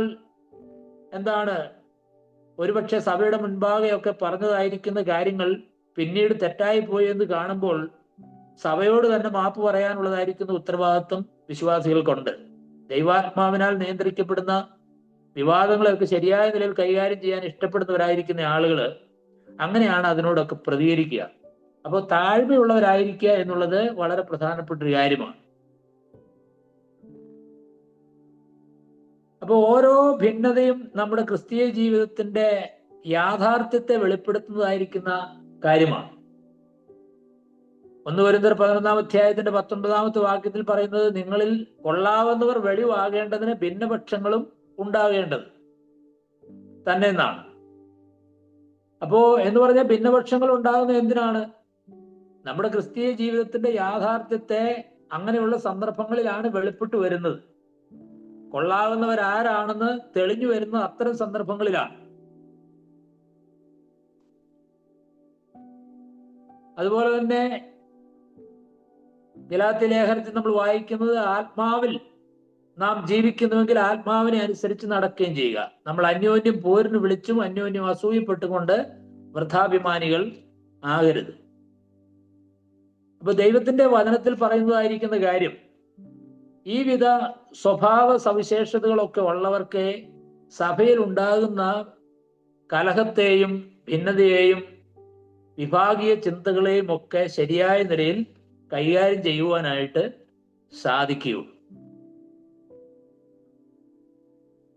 ജഡാഭിലാഷങ്ങളെ ഉപേക്ഷിച്ച് ദൈവാത്മാവിന്റെ നിയന്ത്രണത്തിൽ ഏതൊരു വിവാദങ്ങളെയും നമുക്ക് അഭിമുഖീകരിക്കാനും ശരിയായ നിലയിൽ പരിഹരിക്കാനും സാധിക്കും. ഈ വിഷയത്തിൽ സഭയുടെ നേതൃത്വവും വിശ്വാസികളും ആത്മാർത്ഥമായിട്ടും പരിശ്രമിച്ചെങ്കിൽ മാത്രമേ സഭയുടെ ഐക്യവും സഭയുടെ വ്യക്തിപരമായ ബന്ധവും കൂട്ടായ്മയും ഒക്കെ നമുക്ക് നിലനിർത്തി മുന്നോട്ട് കൊണ്ടുപോകാനായിട്ട് സാധിക്കുകയുള്ളൂ. വിശ്വാസികൾ തങ്ങളുടെ ഭിന്നതകൾ കൈകാര്യം ചെയ്യുമ്പോൾ അന്യോന്യം കടിച്ചു കീറുകയും പിടിച്ചു വീഴുകയും ഒക്കെ ചെയ്യുന്നത് എന്തുകൊണ്ടാണ് എന്ന് പലപ്പോഴും ചിന്തിച്ചിട്ടുണ്ട്. എവിടെയോ കാര്യമായിരിക്കുന്ന ഒരു തകരാറ് സംഭവിച്ചിട്ടുണ്ട്. ആ തകരാറ് ഞാൻ ചിന്തിച്ചപ്പോ ബൈബിളിൽ ധാരാളം പറയുന്ന ഒരു കാര്യമാണ്, സ്നേഹം നഷ്ടപ്പെട്ടു എന്നുള്ളതാണ് അതിന്റെ ഏക കാരണം. വിശ്വാസ വിഷയങ്ങളിലും പ്രായോഗിക ജീവിതത്തിലും ദൈവവചന സത്യങ്ങൾ വിട്ടുവീഴ്ച ചെയ്യാതെ മുറുകെ പിടിക്കുന്നവരായി അറിയപ്പെടുമ്പോൾ തന്നെ തങ്ങളുടെ വിയോജിപ്പുകൾ ഉണ്ടായാൽ, തങ്ങൾക്ക് വിയോജിപ്പുകൾ വന്നാൽ സ്നേഹം കുറഞ്ഞു പോകാതെ ഇരിക്കണം എന്നുള്ളത് ഏറ്റവും പ്രധാനപ്പെട്ട ഒരു കാര്യമാണ്. സത്യത്തിന് വേണ്ടിയുള്ള പോരാട്ടവും ശരിയായ ഉപദേശ സംരക്ഷണവും അതുപോലെ തന്നെ സഭയുടെ പരിപാവനതയൊക്കെ സൂക്ഷിക്കുമ്പോൾ തന്നെ അത് സ്നേഹത്തിലും കൃപയിലും നമ്മൾ ചെയ്തെങ്കിൽ മാത്രമേ വിജയിക്കാനായിട്ട് സാധിക്കുകയുള്ളൂ. സത്യം സംസാരിക്കുകയും സമാനമായി സ്നേഹത്തിൽ പ്രവർത്തിക്കുകയും ചെയ്യുന്നതിന് പരിശുദ്ധാത്മാവിന്റെ പ്രത്യേകമായിരിക്കുന്ന ശക്തിയും സഹായവും ഉണ്ടെങ്കിലേ നമുക്ക് വിജയിക്കാനായിട്ട് സാധിക്കുകയുള്ളൂ. കാരണം സത്യവും സ്നേഹവും സന്തുലിതമായി കൊണ്ടുപോകാൻ ജഡത്തിന് സാധ്യമല്ല. അത് ദൈവത്തിന്റെ പരിശുദ്ധാത്മാവിന്റെ പ്രവർത്തനം കൊണ്ടേ സാധിക്കുകയുള്ളൂ. അപ്പൊ ഭിന്നതയെ അഭിമുഖീകരിക്കുമ്പോൾ എങ്ങനെ നമ്മൾ പെരുമാറണമെന്ന് ചോദിച്ചാൽ, ദൈവത്തിന്റെ വചനം നമ്മൾ വായിച്ചു നോക്കിയാൽ മനസ്സിലാവും. അടിസ്ഥാനപരമായി സ്നേഹം വിശ്വാസികളില് ഉണ്ടാകണം. സ്നേഹം നമ്മെ അതാണ് പഠിപ്പിക്കുക. ഭിന്നതയെ അഭിമുഖീകരിക്കുമ്പോൾ എങ്ങനെ പെരുമാറണം എന്നുള്ളത് സ്നേഹം നമ്മളെ നന്നായി പഠിപ്പിക്കുന്നുണ്ട്. അപ്പോ ഞാൻ പറയാൻ ആഗ്രഹിച്ചൊരു കാര്യം, ഏത് വിഭാഗീയതയും ഏത് ഭിന്നതയെയും അഭിമുഖീകരിക്കുന്ന സമയത്ത് വിശ്വാസികളായിരിക്കുന്ന നമ്മൾ സ്നേഹത്തിൽ അതിന് പ്രവർത്തിക്കുക, സ്നേഹത്തിൽ അതിനോട് പ്രതികരിക്കുക എന്നുള്ളത് ഏറ്റവും പ്രധാനപ്പെട്ട ഒരു കാര്യമാണ്. സത്യത്തിനു വേണ്ടി നിലകൊള്ളുമ്പോൾ സ്നേഹത്തിൽ നമ്മൾ പ്രവർത്തിക്കണം. ഭിന്നതയെക്കുറിച്ചും സ്നേഹത്തെക്കുറിച്ചും ഏറ്റവും അധികം എഴുതിയിരിക്കുന്നത് അപ്പോസ്തലനായിരിക്കുന്ന പൗലോസ് ആണെന്ന് നമുക്കറിയാം. സ്നേഹവും സത്യവും അത് രണ്ടും ശത്രുക്കളല്ല. ഇതിലേതെങ്കിലും ഒന്നിനു വേണ്ടി മറ്റതിനെ ബലികഴിക്കാനായിട്ട് നമുക്ക് സാധിക്കില്ല. പലപ്പോഴും നമ്മൾ വിവാദങ്ങൾ ഉണ്ടാകുമ്പോൾ സത്യത്തിന് വേണ്ടിയിട്ടാണല്ലോ വാദിക്കുന്നത്. ഓരോരുത്തരും അവരവരുടെ പക്ഷം പറയുമ്പോൾ അത് സത്യമാണ് എന്ന നിലയിലാണ് സംസാരിക്കുന്നത്. പലപ്പോഴും ആ സത്യത്തിന് വേണ്ടി വാദിക്കുമ്പോൾ വിട്ടുകളയുന്ന ഒരു കാര്യം സ്നേഹമാണ്.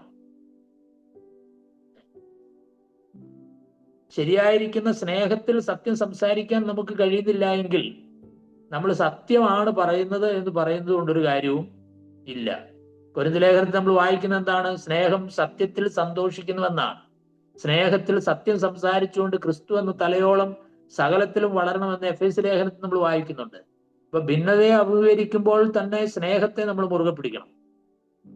കൊരിന്തിലുള്ളതായിരിക്കുന്ന വിശ്വാസികൾ ജ്ഞാനത്തിലും വരങ്ങളിലും ഒക്കെ അഭിമാനിച്ചിരുന്നു. അപ്പോൾ തന്നെ വിവാദങ്ങളിലും ഉൾപോരുകളിലും അവര് വളരെ കുപ്രസിദ്ധി നേടിയ ആളുകളായിരുന്നു. അവരിൽ സ്നേഹമില്ലായിരുന്നു എന്നാണ് പൗലോസ് അപ്പോസ്തലൻ പറയുന്നത്. അവർ സഭയെ യഥാർത്ഥത്തിൽ പണിയുകയായിരുന്നില്ല, സഭയെ ഭിന്നിപ്പിക്കുകയാണ്. ഐക്യത്തിൽ അവർ സഭയെ പണിതുയർത്തിയില്ല. അവർ പറയുന്നതിലും ചെയ്യുന്നതിലും എല്ലാം സ്നേഹം അനിവാര്യമായിരുന്നു എന്ന് അപ്പോസ്തലനായ പൗലോസ് ആ ലേഖനത്തിൽ വളരെ വ്യക്തമായി പറയുന്നുണ്ട്. അഭിപ്രായ വ്യത്യാസങ്ങളുള്ള സഭയ്ക്കാണല്ലോ പൗലോസ് കൊരിന്ത്യർ ലേഖനം എഴുതുന്നത്. അപ്പോ ആ പശ്ചാത്തലത്തിൽ 1 കൊരിന്ത്യർ 13-ാം അധ്യായം വായിച്ചു നോക്കിയാൽ നമുക്ക് മനസ്സിലാവും, അവരുടെ ഇടയിൽ സ്നേഹത്തിന് വിപരീതമായിരിക്കുന്ന ഒരുപാട് പ്രവൃത്തികൾ ഉണ്ടായിരുന്നു, പാപങ്ങൾ ഉണ്ടായിരുന്നു. കൊരിന്ത്യർ ലേഖനം എങ്ങനെ വായിക്കുന്നത്? സ്നേഹം സ്പർദ്ധിക്കുന്നില്ല, സ്നേഹം നിഗളിക്കുന്നില്ല, ചീർക്കുന്നില്ല, അയോഗ്യമായി നടക്കുന്നില്ല, സ്വാർത്ഥം അന്വേഷിക്കുന്നില്ല, സ്നേഹം ദേഷ്യപ്പെടുന്നില്ല, ദോഷം കണക്കിടുന്നില്ല, അനീതിയിൽ സന്തോഷിക്കുന്നില്ല. കൊരിന്ത്യർ സഭയെ സംബന്ധിച്ച് നമ്മൾ പരിശോധിച്ച് നോക്കിയാൽ അവരെ അടക്കി വാണിരുന്നത് ഈ തരത്തിലുള്ളതായിരിക്കുന്ന എല്ലാ പാപങ്ങളുമായിരുന്നു. അവ തന്നെയാണ് ഇന്നും സഭകളുടെ മധ്യത്തിൽ ഭിന്നതയ്ക്ക് കാരണമായി വരുന്ന കാര്യങ്ങൾ എന്ന് പറയുന്നത്. അപ്പോൾ ഇവയൊക്കെ നമ്മുടെ വ്യക്തി ജീവിതത്തിലും നമ്മുടെ കുടുംബജീവിതത്തിലും സഭാ ജീവിതത്തിലും ഒക്കെ പ്രശ്നങ്ങൾ ഉണ്ടാക്കിക്കൊണ്ടിരിക്കും. ഇത്തരം പാപങ്ങൾ സ്വന്തം കാര്യം നേടുവാനായിട്ട് നമ്മൾ ആഗ്രഹിക്കുന്നു. അതിൽ പരാജയം വരുമ്പോൾ നമ്മൾ പോരടിക്കുകയും ശണ്ട കൂടുകയും ഒക്കെ ചെയ്യുകയാണ്.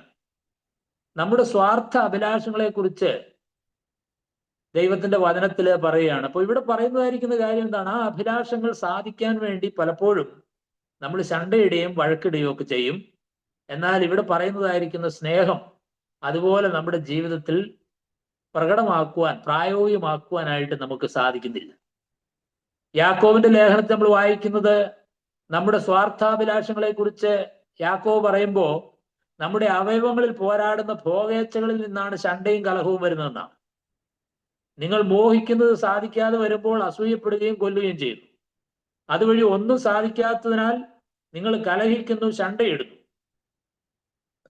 അപ്പൊ അതിൽ നിന്നൊക്കെ വളരെ വ്യത്യസ്തമായിരിക്കുന്ന ഒന്നാണ് സ്നേഹം. സ്നേഹം എന്ന് പറയുന്നത് സ്വാർത്ഥം അന്വേഷിക്കുന്നില്ല. സങ്കുചിത വ്യക്തി താല്പര്യങ്ങൾക്ക് വേണ്ടിയോ പ്രസ്ഥാനവൽക്കരണത്തിന് വേണ്ടിയോ സഭയുടെ ഐക്യത്തെ തകർക്കുന്നത് സ്നേഹത്തിനെതിരായിരിക്കുന്ന കാര്യമാണ്. അപ്പോ കർത്താവിന്റെ വചനത്തില് നാം അന്യോന്യം സ്നേഹിക്കണം എന്ന് കർത്താവ് പറയുന്നു. അതുമൂലമാണ് നിങ്ങൾ എൻ്റെ ശിഷ്യന്മാരാണെന്ന് അറിയുന്നതെന്ന് കർത്താവ് വളരെ വ്യക്തമായി പറഞ്ഞിട്ടുണ്ട്. അപ്പൊ ഭിന്നാഭിപ്രായക്കാരെ ഒരുമിപ്പിച്ച് നിർത്താനുള്ള ശക്തമായിരിക്കുന്ന ഒരു എന്താണ് അടിസ്ഥാന ഘടകമാണ് സ്നേഹം. അഭിപ്രായ വ്യത്യാസങ്ങൾ വരുമ്പോൾ, ഭിന്നതകൾ വരുമ്പോൾ അഭിപ്രായ വ്യത്യാസങ്ങളെ പരിഹരിച്ച് ഒരുമിപ്പിച്ച് സഭയെ മുന്നോട്ട് കൊണ്ടുപോകുവാനുള്ള ദൈവിക ക്രമീകരണമാണ് സ്നേഹം. പ്രിയമുള്ളവരെ, യഥാർത്ഥമായിരിക്കുന്ന സ്നേഹത്തിൽ നമ്മൾ പ്രവർത്തിക്കുമ്പോൾ ഏത് അഭിപ്രായ വ്യത്യാസങ്ങളെയും നമുക്ക് ശരിയായ നിലയിൽ പരിഹരിക്കാനായിട്ട്, നമുക്ക് ഐക്യത്തിൽ സഭയെ മുന്നോട്ട് കൊണ്ടുപോകാനായിട്ട് സാധിക്കും എന്നതിന് യാതൊരുവിധ സംശയവും ഇല്ല. അപ്പൊ ദൈവത്തിന്റെ പരിശുദ്ധാത്മാവിൽ നമ്മൾ പ്രവർത്തിക്കുക എന്നുള്ളതാണ് ഞാൻ അടിസ്ഥാനപരമായി പറഞ്ഞ കാര്യം. ജഡ സ്വഭാവത്തിൽ നിന്ന് നമ്മൾ വിടുതൽ പ്രാപിക്കേണ്ടതാണ്. വിഭാഗീയതകളെയും ഭിന്നതകളെയും അഭിമുഖീകരിക്കുന്ന ഏത് സാഹചര്യത്തിലും നമ്മിൽ നിന്ന് പുറപ്പെട്ടു വരുന്നതായിരിക്കുന്ന ആത്മാവിന്റെ സ്വഭാവം, ആത്മാവിന്റെ ഫലം എങ്കിൽ നമുക്ക് അങ്ങനെയുള്ള സാഹചര്യങ്ങളെ ശരിയായ നിലയിൽ അഭിമുഖീകരിക്കുവാനും നമ്മുടെ മധ്യത്തിൽ ഉണ്ടാകുന്നതായിരിക്കുന്ന പ്രശ്നങ്ങളെയും അഭിപ്രായ വ്യത്യാസങ്ങളെയും പരിഹരിച്ച് നമുക്ക് മുന്നോട്ട് പോകുവാനും സാധിക്കും എന്നത് ദൈവത്തിന്റെ വചനം നമ്മളെ ശക്തമായി പഠിപ്പിക്കുന്ന ഒരു കാര്യമാണ്. അതുകൊണ്ട് നാം ഇവിടെ ചിന്തിച്ചതായിരിക്കുന്ന കാര്യം, സഭ എന്ന് പറയുന്നത് ഒരു പലരായ നാം ക്രിസ്തുവിൽ ഒന്നായി പ്രവർത്തിക്കുന്ന ഒരു സമൂഹമാണ്.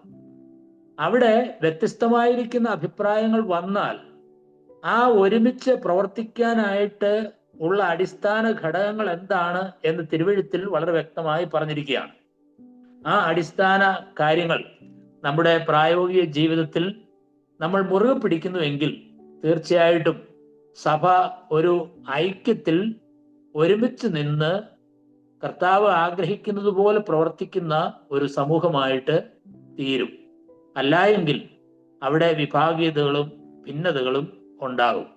അടിസ്ഥാനപരമായി ജഡസ്വഭാവം വെളിപ്പെട്ടു വരാതെ ദൈവാത്മാവിന്റെ നിയന്ത്രണത്തിൽ ആത്മാവിന്റെ സ്വഭാവം നമ്മിൽ നിന്ന് പ്രകടമാകുന്നുവെങ്കിൽ ഏത് അഭിപ്രായ വ്യത്യാസങ്ങളെയും നമുക്ക് കൈകാര്യം ചെയ്യുവാനും അതുപോലെ ഉചിതവും യോഗ്യവുമായിരിക്കുന്ന നല്ല തീരുമാനങ്ങൾ എടുക്കുവാനും നമുക്ക് സാധിക്കും എന്നുള്ളത് ഒരു യാഥാർത്ഥ്യമാണ്. അതാണ് ദൈവത്തിന്റെ വചനം നമ്മെ പഠിപ്പിക്കുന്നതായിരിക്കുന്ന വിലയേറിയ സത്യം എന്നത്. വലിയവനായിരിക്കുന്ന ദൈവം നമ്മെ സഹായിക്കട്ടെ. നമ്മുടെ ജീവിതങ്ങളെ നമുക്ക് പരിശോധിക്കാം. വിഭാഗീയതകളെ അഭിമുഖീകരിക്കുന്ന ഏത് സാഹചര്യത്തിലും, ഭിന്നതകളെ അഭിമുഖീകരിക്കുന്ന ഏത് സാഹചര്യത്തിലും നമ്മിൽ നിന്ന് യഥാർത്ഥമായും വെളിപ്പെട്ടു വരുന്ന സ്വഭാവങ്ങൾ എന്തൊക്കെയാണ് എന്ന് പരിശോധിക്കുകയും ജഡസ്വഭാവത്തെ വെളിപ്പെടുത്താതെ ആത്മാവിന്റെ നിയന്ത്രണത്തിൽ ആത്മഫലങ്ങൾ നമ്മിൽ നിന്ന് പുറപ്പെട്ടു വരികയും ചെയ്യുന്നുവെങ്കിൽ സഭയുടെ ഐക്യം നമുക്ക് സൂക്ഷിക്കാനായിട്ട് സാധിക്കും. സഭയിൽ ഭിന്നത വരാതെ ഏക അഭിപ്രായത്തിൽ സഭയ്ക്കും സഭകൾക്കും മുന്നോട്ട് പോകാനായിട്ട് സാധിക്കും. എന്നാൽ സഭയുടെ ചരിത്രത്തിൽ ഇങ്ങനെയുള്ള വിഭാഗീയതകളും ഭിന്നതകളും ഒക്കെ ഉണ്ടായിരിക്കുന്നതിന്റെ കാരണം വ്യക്തികളുടെ സ്വഭാവത്തിൽ രൂപാന്തരമില്ലാതെ ഇങ്ങനെയുള്ള വിഷയങ്ങളോട് പ്രതികരിക്കുന്നത് കൊണ്ടാണ് എന്ന് നമുക്ക് മനസ്സിലാക്കാനായിട്ട് സാധിക്കും. ദൈവത്തിന്റെ വചനം അതാണ് നമ്മളെ പഠിപ്പിക്കുന്നത്. അതുകൊണ്ട് നമ്മുടെ ജീവിതത്തെ നമുക്ക് പരിശോധിക്കാം. നമ്മുടെ കുറവുകളെ ദൈവസന്നിധിയിൽ നമുക്ക് സമ്മതിക്കുകയും ഏറ്റുപറയുകയും ചെയ്യാം. ദൈവാത്മാവിന്റെ നിയന്ത്രണത്തിൽ എല്ലാ പ്രതികൂലങ്ങളോടും എല്ലാ അഭിപ്രായ വ്യത്യാസങ്ങളോടും ഇടപെടാനായിട്ട് നമുക്ക് ശ്രമിക്കാം. വലിയവനായിരിക്കുന്ന ദൈവം നമ്മെ എല്ലാവരെയും ധാരാളമായി അനുഗ്രഹിക്കട്ടെ, സഹായിക്കട്ടെ. നന്ദി ജോസുനേട്ടായി. വചനത്തിന്റെ അടിസ്ഥാനത്തിൽ സമഗ്രമായിട്ട് ഈ വിഷയത്തെ കുറിച്ച് ഞങ്ങളെ പ്രബോധിപ്പിച്ചതിന്. നമ്മള് എല്ലാവരും വള്ളംകളി കണ്ടിട്ടുള്ളവരാണ്. നമുക്കറിയാം, ഒത്തിരി ആളുകൾ ഒരു വള്ളത്തിലിരുന്ന് ഒരേ ദിശയിൽ ഒരേ സമയത്ത് തുഴയുമ്പോഴാണ് അത് ലക്ഷ്യത്തിലേക്ക് കുതിക്കുന്നത്. എന്നാൽ ചില ആളുകൾ അതിൽ വ്യത്യസ്ത ദിശയിലേക്ക് തുഴഞ്ഞാൽ, അവർക്കിടയിൽ ഭിന്നത വന്നാൽ അതെങ്ങനെയാണ് ആ ലക്ഷ്യത്തെ മറിച്ചു കളയുക എന്ന് നമുക്കറിയാം. തീർച്ചയായിട്ടും അതുപോലെ തന്നെയാണ് സഭയിൽ ഭിന്നതയുണ്ടായാൽ അത് സഭയുടെ വളർച്ചയ്ക്ക് തുരങ്കം വെക്കും എന്നല്ല, അതിനുമപ്പുറം പറഞ്ഞാൽ സഭയുടെ ലക്ഷ്യത്തെ തന്നെ മറച്ചു കളയാനായിട്ട് ഇടയാകുന്ന ഗൗരവമായിട്ടുള്ള വിഷയമായിട്ടാണ് സഭകളിൽ ഉണ്ടാകുന്ന ഭിന്നത ഇരിക്കുന്നത്. അതുകൊണ്ട് ഈ വിഷയത്തിൽ ഗൗരവമായിട്ട് അതിനെ കാണുകയും, ഞാൻ കാരണം ഒരു ഭിന്നത ഉണ്ടാവുകയില്ല, ഞാൻ ഭിന്നതയ്ക്ക് ഒരു കാരണക്കാരനാവുകയില്ല എന്ന് നമുക്ക് തീരുമാനമെടുക്കുകയും ചെയ്യാം. നമ്മൾ കേട്ടതുപോലെ തലയോട് ശരിയായിട്ട് ഉള്ള ബന്ധമുള്ളപ്പോൾ തമ്മിൽ കലഹിക്കുവാനായിട്ട് അവയവം കഴിയില്ല. ക്രിസ്തുവിലുള്ള പരിജ്ഞാനത്തിൽ വളരുവാൻ, നമ്മുടെ ജഡത്തിന്റെ താല്പര്യങ്ങള് ഒഴിവാക്കി നിർത്തി ആത്മസ്വഭാവത്തിൽ വളരുവാൻ ഒക്കെ നമുക്ക് കർത്താവിൽ ആശ്രയിക്കാം. നമ്മുടെ തെറ്റുകളെ കണ്ടെത്തുവാനായിട്ട്, അതിനെ സ്വയമായിട്ട് വിലയിരുത്തി തെറ്റുകൾ ഉണ്ടെങ്കിൽ തിരുത്തുവാനായിട്ട് ഒക്കെ നമുക്ക് തയ്യാറാകണം. പ്രാർത്ഥനയോടെ നമ്മൾ ദൈവത്തിന്റെ സന്നിധിയിലേക്ക് വന്നാലാണ് നമുക്ക് നമ്മുടെ തെറ്റുകളെ കുറിച്ച് ബോധ്യം വരികയുള്ളൂ. എല്ലാറ്റിനും ഉപരിയായിട്ട് സ്നേഹത്തിൽ ആളുകളെ സ്നേഹത്തോടെ കാണുവാനായിട്ട്, സ്നേഹത്തിൽ വളരുവാനായിട്ട് നമുക്ക് സാധിക്കുമ്പോൾ ഭിന്നതയെ മാറ്റി നിർത്തുവാനായിട്ട് നമുക്ക് സാധിക്കും. നമുക്ക് അതിനായിട്ട് കഴിയട്ടെ. നമ്മുടെ സഭകൾ അത്തരത്തിൽ വളരട്ടെ. അതിനായിട്ട് നമുക്കും സാധിക്കട്ടെ. ഇങ്ങനെ പറഞ്ഞു കേട്ടിട്ടുണ്ട്, വിശ്വാസത്തിനായിട്ട് ഒരുപക്ഷെ നമ്മൾ മരിക്കില്ല, പക്ഷെ നമ്മളുടെ അഭിപ്രായങ്ങൾക്കായിട്ട് മരിക്കുവാനായിട്ട് അല്ലെങ്കിൽ നമ്മൾ തയ്യാറാകും എന്നിങ്ങനെ കേട്ടിട്ടുണ്ട്. നമുക്ക് നമ്മുടെ കുറിച്ച് തന്നെ വിലയിരുത്താം, നമ്മുടെ ജീവിതങ്ങളിലേക്ക് നോക്കാം. അതിനായി ദൈവം നമ്മെ സഹായിക്കട്ടെ. പ്രാർത്ഥനയോടെ നമുക്ക് ദൈവസന്നിധിയിലേക്ക് അടുത്ത് വരാം.